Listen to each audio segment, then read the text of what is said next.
I believe that we, in the future, have to talk to Russians about how to end the war in Ukraine, but also sometime in the future, hopefully be able to sit down again and once again agree arms control agreements. Een rondje Europa. Goedemiddag en welkom bij deze voorlopig laatste bonusaflevering van Rondje Europa. Maar wat voor aflevering staat er voor jullie te wachten? Ik zit hier in het meest kleurloze kantoor. Maar ja, waar zit ik? In Brussel, in het Norway House. En dat zit ik niet zonder reden, want ik heb straks een hele bijzondere gast. Niet Arend-Jan, ook heel bijzonder, nee. Voormalig NAVO-secretaris-generaal Jens Stoltenberg. Hij heeft een boek geschreven, On My Watch, over zijn 10 jaar als secretaris-generaal van de NAVO. Dat gaat natuurlijk over Oekraïne, zijn ontmoetingen in het Witte Huis met Trump.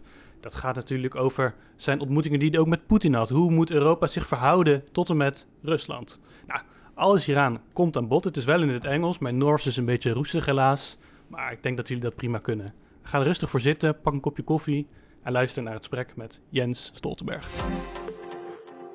My guest today is former NATO Secretary-General Jens Stoltenberg. Mr. Stoltenberg, it's an honor to have you on our show. Thank you so much for having me. Well, we're speaking today in the Norway House in Brussels about your new book, On My Watch, your memoir about more than 10 years as NATO Secretary-General.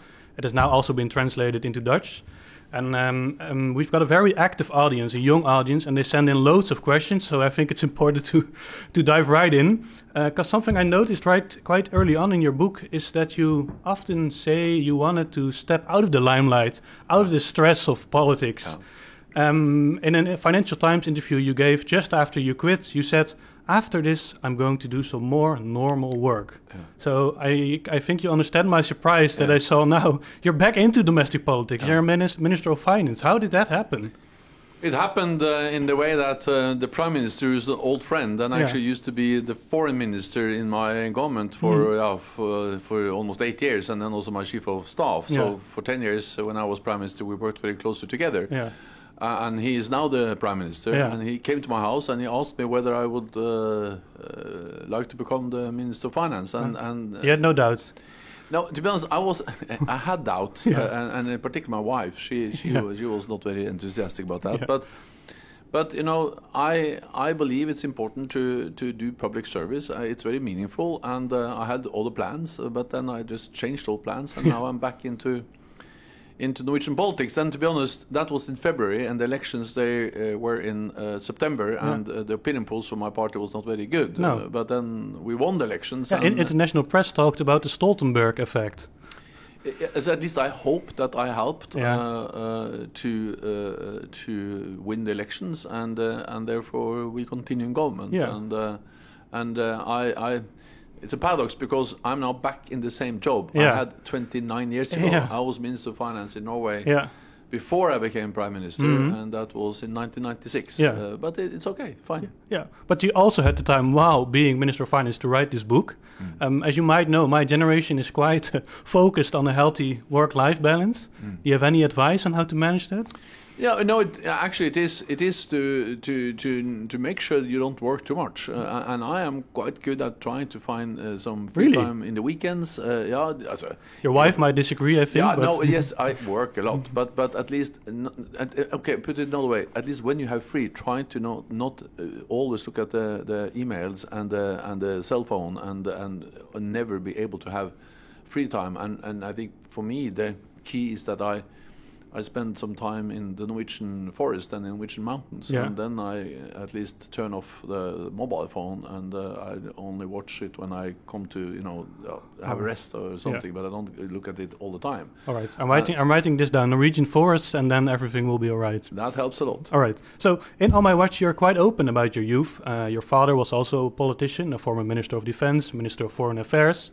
And from a young age, you were actually very active in the Labour Youth Organization, the AUF, which was actually strongly against Norway's NATO membership. So I wonder, what would the young Jens have thought if someone had told him that later he would become the NATO Secretary-General? No, young Jens would have thought that was absolutely impossible. 100% ruled out the possibility. And to be honest, I was very old. I was actually, it was actually first in the fall of 2013 that I gradually realized that I was a possible candidate to become the Secretary General of NATO. Angela Merkel asked me first, and then Barack Obama also made it clear that he wanted me to become the Secretary General, and then I realized this is serious. Yeah. And then I went to my father, both because he's my father, but also because he had attended many NATO meetings in his capacity as a foreign minister and defense minister in Norway, and he said, "You should not do it. Nothing happens. Nothing happens in NATO." But for once, my father was wrong. The decade between 2014 and 2024, when I stepped down, is perhaps the most turbulent and dramatic decade at least in NATO's modern history. Yeah, probably, yes. So let's dive into a different subject on your book, because throughout your book, your interest in Russia becomes quite clear. You started visiting the Soviet Union from a very young age, also because you were raised by your father with the idea that the West should always maintain a dialogue with the Russians. Why was this so important to you, but also your father? Because we believed in the concept of deterrence, defense, and dialogue. That as long as we are strong, as long as we had NATO, as long as we had credible deterrence, we should and could talk to Russia, or the Soviet Union back then. And also when I was Prime Minister, we actually saw it was possible to make agreements with Russia. I met President Putin for the first time in August 2000. He was a newly elected president of... What did you think of him back then? No, then I was optimistic. Then I thought it was possible to establish a better relationship with Russia. Did you have the feeling that he might bring Russia closer to Europe? Yes, I thought so. Yeah? And I think that in the first years they actually made an attempt.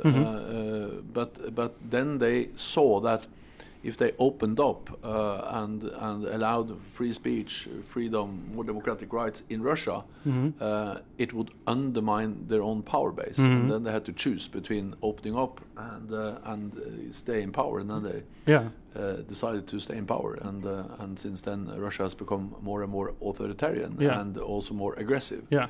So it changed. But talking about the effect of dialogue, in your book, you write that Angela Merkel, you named already, was the NATO head of government with whom you saw most eye to eye.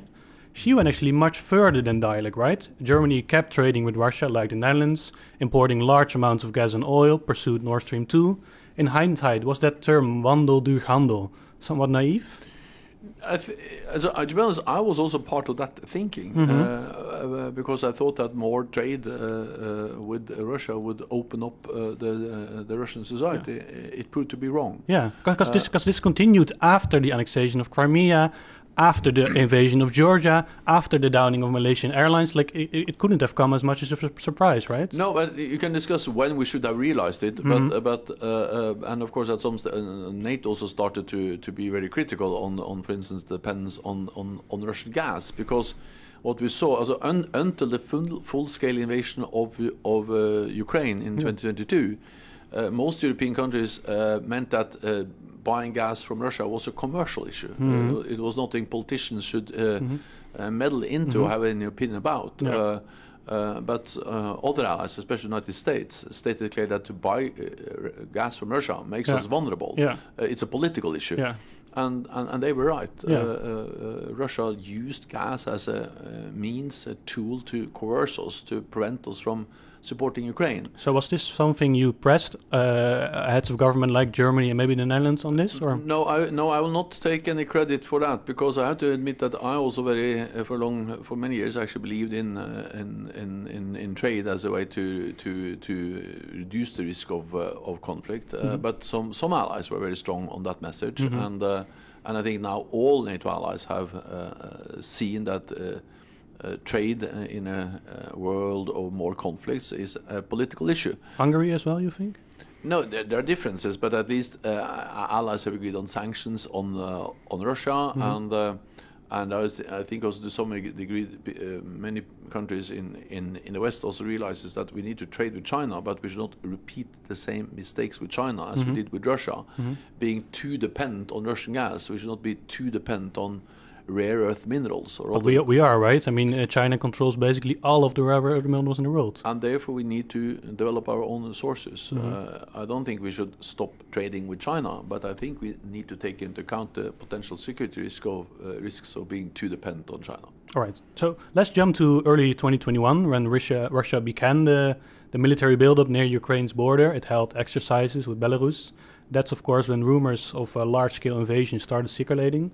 When did you actually know for certain that Putin would, in fact, launch the biggest war in Europe since 1945?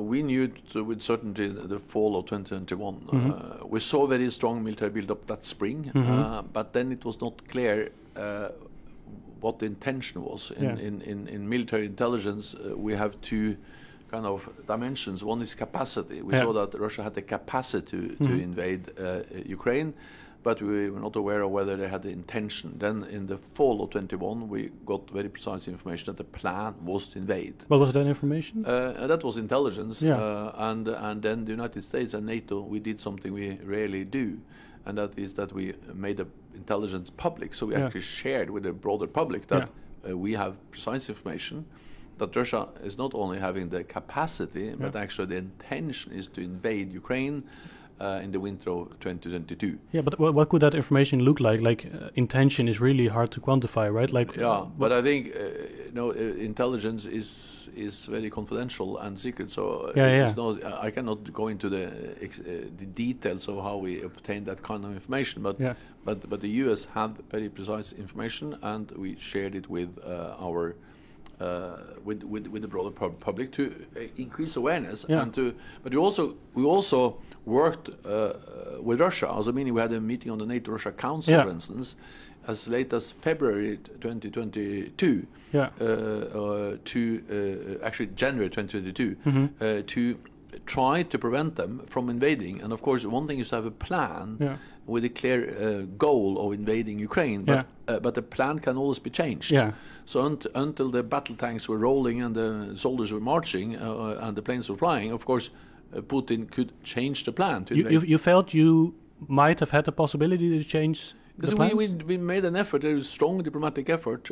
We had meetings with Russians and we tried to convince them. We invited them also to a process, a political process, to address the concerns they had expressed. But especially in that meeting in January, it was clear that they were not interested in finding a diplomatic solution. They wanted to control Ukraine, and therefore they invaded Ukraine, and they thought that they would be able to take control of Ukraine within weeks and Kiev within days. They failed. So Russia has totally failed in its initial plan of taking control of Ukraine within a few weeks. We'll get there. But coming back to the intelligence, something that stood out to me, but also listeners of the podcast, such as Arjen de Vries, even when the United States, as you said, presented overwhelming evidence that Russia's intention was to invade, several NATO countries, including France and Germany, still weren't convinced. How frustrating was that for you? No, it was a challenge that not all allies fully acknowledged the risk, but a challenge. I mean, I imagine if you see 150,000 Russian soldiers on the border near Ukraine, it's more of a challenge when other allies are still not agreeing on the intention, right? But first of all, I like to be careful in my use of different words and language. But second, which is more importantly, regardless of what extent allies believed that it was going to be an invasion, they saw the risk. And therefore what happened during that autumn and in the winter of 2022 was that we had a significant NATO military build-up along the eastern flank. And all allies agreed to that. So we agreed on actions, and therefore we deployed more forces to the Baltic countries, to Romania, to Bulgaria, and we also stepped up support for Ukraine. So I think actions in a way matters more than words. So maybe there were different language and different assessments of the likelihood of an invasion, but all agreed that the risk had increased and we need to do something, and we agreed to step up. Yeah, but talking about actions, we now know luckily Ukraine managed to fend off the Russians. They're still at war, obviously. Still, in your book you write that in hindsight, NATO should have supplied more weapons before the war and more advanced systems after the invasion. Another listener, Steph Koistra, wanted to know, do you regret that? Yes, I very much regret it. And there I actually pushed for more NATO support earlier.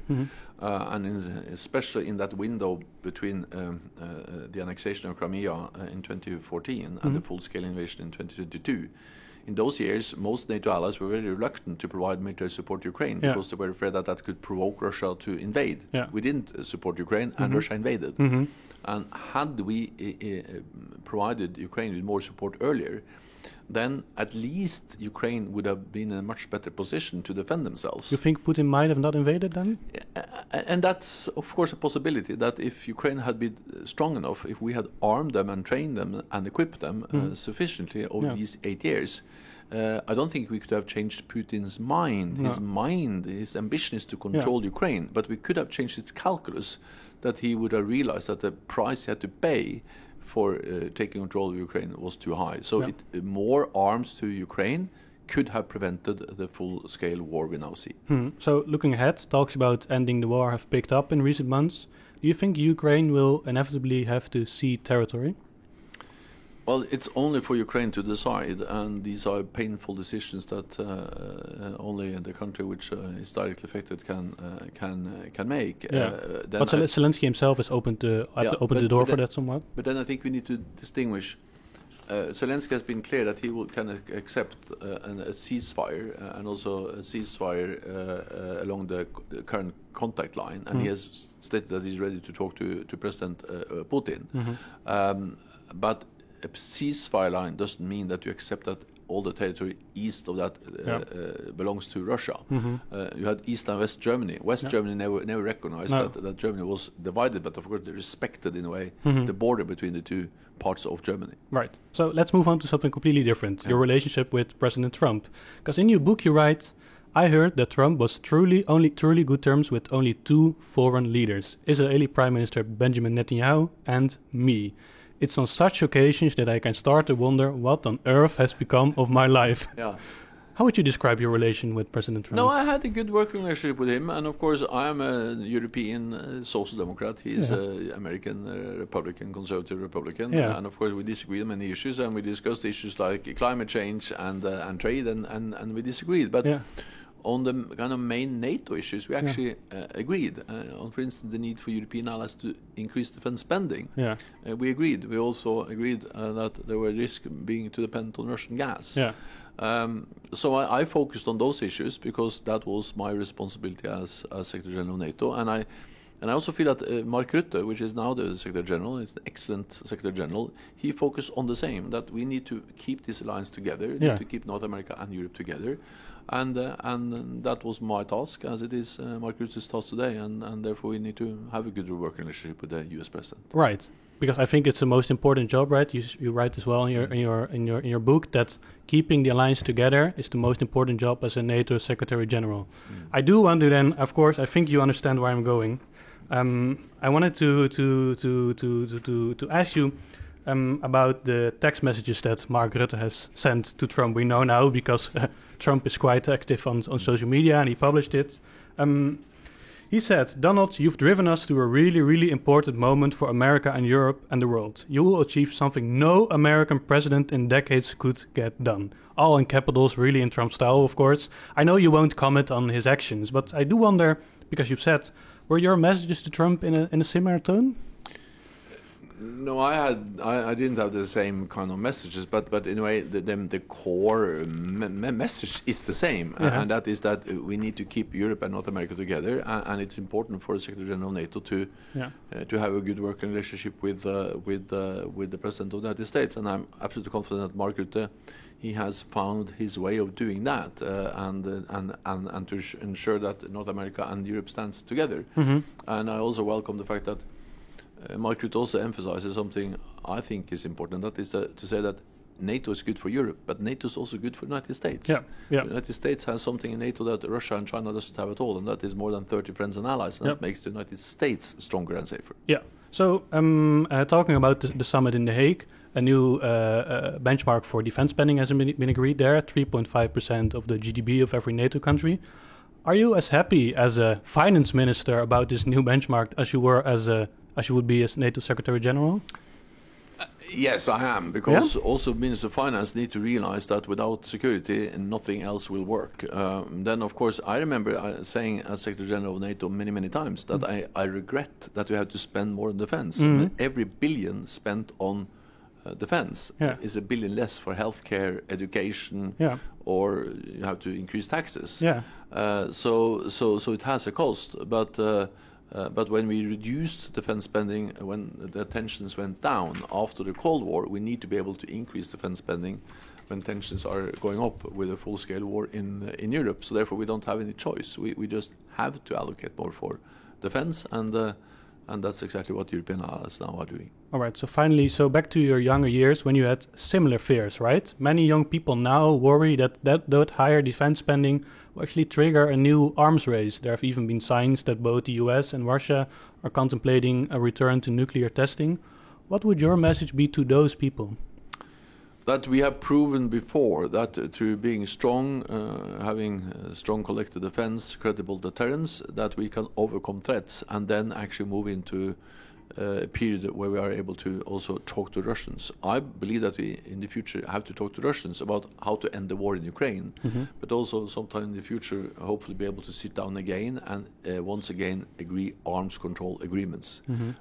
We did it during the Cold War. We reduced the number of nuclear weapons dramatically. We can do it again. But the way to come there is not to weaken our defenses or our deterrence, is to be strong and to be clear and firm, but then we can also at some stage hopefully establish some kind of dialogue with Russia where we can address, for instance, the risk of a new arms race. Thank you so much for this conversation, Jens Stoltenberg. Your book On My Watch is available in every bookstore across the Netherlands. Thank you so much. Thank you so much for having me. Dit was voorlopig de laatste bonusaflevering van Rondje Europa. Heel erg bedankt voor het kijken. Volgende week zijn we er gewoon weer met een reguliere aflevering van Europa Draait Door. Tot dan!